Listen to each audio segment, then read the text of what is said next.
अगर आपको बार बार दस्त, पेट में मरोड़ की समस्या, ऐंठन से परेशान है तो झट से आराम पाने के लिए आपको इन 3 चीज़ों का सेवन जो है वो करना चाहिए। तो कौन कौन सी वो 3 चीज़ें हैं इस वीडियो में हम जानेंगे।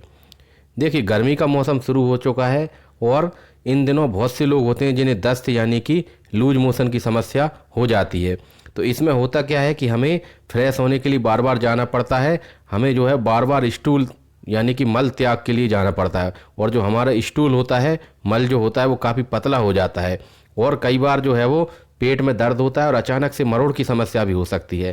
तो ये जो लूज मोशन की समस्या होती है इसके कई कारण होते हैं, जैसे कि कई बार क्या होता है कंटामिनेटेड वाटर यानी कि गंदा पानी पीने में आ गया, कई लोगों को फूड एलर्जी हो जाती है या फिर बैक्टीरियल इन्फेक्शन हो जाता है, कंटामिनेटेड फूड खाने में कुछ आ गया इसकी वजह से हो सकता है।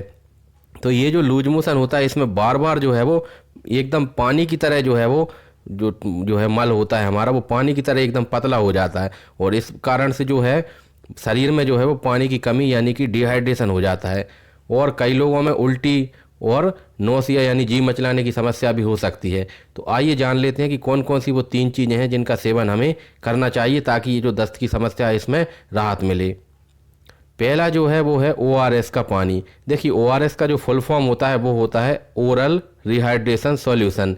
और ये ORS जो है दस्त में होने पर शरीर में जो पानी और इलेक्ट्रोलाइट्स जैसे कि सोडियम पोटेशियम की जो कमी हो जाती है, जो शरीर से बाहर निकल जाते हैं स्टूल के रास्ते, तो इसको मेंटेन करने के लिए और शरीर को हाइड्रेट रखने के लिए ORS का पानी हमें पीना चाहिए।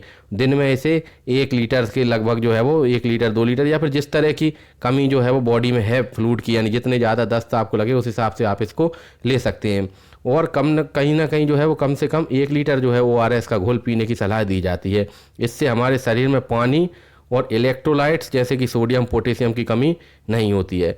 और ORS के जो कुछ ब्रांड्स होते हैं जैसे कि इलेक्ट्राल नाम से आता है, फ्रूटोलाइट नाम से आता है, इनको आप ले सकते हैं या फिर आप घर पे भी आसानी से बना सकते हैं। आपको क्या करना है, 1 चम्मच चीनी 1 गिलास पानी में डाल के चुटकी भर जो है वो नमक उसमें मिलाना है। इस तरह से आप ORS घर पर भी तैयार कर सकते हैं, लेकिन इतना करने की ज़रूरत नहीं क्योंकि आजकल मार्केट में जो सॉल्यूशन अवेलेबल है वो स्वाद में भी अच्छे लगते हैं तो उनको पीने में ज़्यादा दिक्कत भी नहीं होती है। दूसरा जो है वो केला यानी कि बनाना। जो केला होता है वो पोटेशियम का जो है वो रिच सोर्स होता है, यानी पोटेशियम उसमें काफ़ी ज़्यादा मात्रा में पाया जाता है। और चूंकि दस्त के समय हमारे स्टूल के रास्ते जो है वो सोडियम और पोटेशियम और वाटर का लॉस होता है, तो हमें पोटेशियम जो है वो मिलेगा तो उससे जो है वो समस्या ठीक होगी। साथ में इसमें पेक्टिन भी पाया जाता है जो कि हमारा जो स्टूल जो एकदम पानी जैसा है उसको सख्त बनाने में मददगार होता है। और हमें दस्त के दौरान जो है दिन भर में कम से कम 1 या 2 केले जो कि ज़्यादा पके हुए होना चाहिए।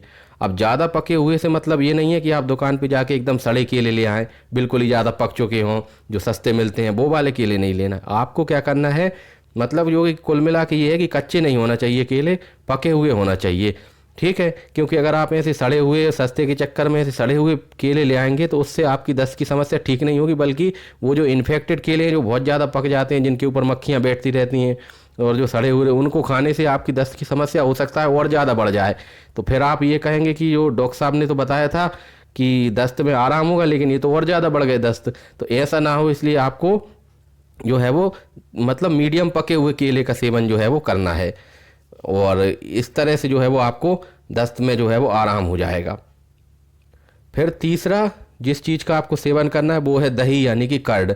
देखिए, दही जो है उसके अंदर हमारी जो गट के लिए यानी जो हमारी जो आहार नाल है, हमारे जो पाचन तंत्र है उसके लिए जो जरूरी बैक्टीरिया होते हैं यानी जिन्हें हम प्रोबायोटिक्स बोलते हैं, वो प्रोबायोटिक्स जो है इसके अंदर बहुत ज़्यादा मात्रा में पाए जाते हैं। और जब हम दही का सेवन करते हैं तो ये जो जरूरी बैक्टीरिया जो हैं जो कि हमारे पाचन तंत्र को मजबूत बनाते हैं वो हमारी आंतों के अंदर पहुंच जाते हैं, हमारी इंटेस्टाइन में पहुंच जाते हैं और इस तरह से दस्त की समस्या में जो है वो आराम मिलता है। आप चाहें तो इस दही को केले के साथ मिलाकर जो है वो खा सकते हैं, जिससे आपको काफ़ी आराम लगेगा।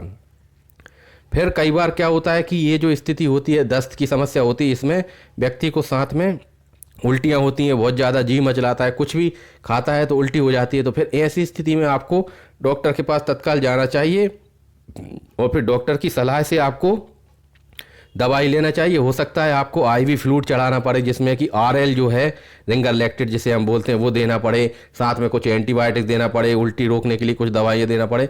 क्योंकि होगा क्या कि जब ज़्यादा उल्टी हो रही हैं आपको, तो ऐसी स्थिति में आप मुंह से ना तो टैबलेट ले पाएंगे, ना ही आप जो है वो इस तरह की किसी भी चीज़ का सेवन कर पाएंगे। तो ऐसे में फिर आईवी फ्लूइड या फिर आईवी ट्रीटमेंट की ज़रूरत पड़ सकती है। तो इसके लिए फिर आप अपने डॉक्टर को दिखा सकते हैं और इलाज ले सकते हैं।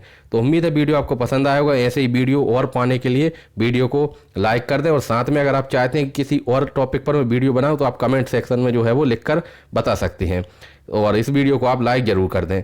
Thank you so much.